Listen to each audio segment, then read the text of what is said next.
Hello mga boss, good day. Nandito tayo ngayon, testing natin tong gamitin tong Sanwa PM3. So packet size lang siya, maliit. So ito testing natin ngayon. Pakita ko lang sa inyo yung features niya. Naka-off to ngayon siya, meron siyang test prob. So maiksi lang yung test prob niya, no? Maliit lang. So nandito may naka-off setting siya, meron siyang DC. So meron siyang AC, meron siyang ohms and continuity, no? At iba pa.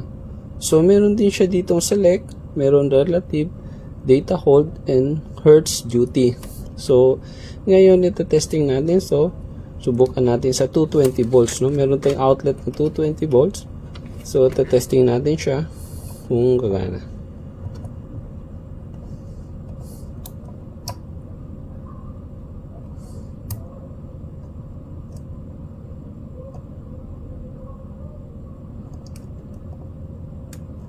Yan. Nasa 221 volts, no? So, nasa 221 volts siya. Tapos, tanggal natin. Balik natin ulit.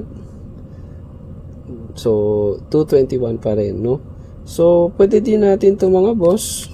Titignan nyo itong isang button is hertz. Pwede natin malaman kung anong hertz ng 220 volts natin dito na AC.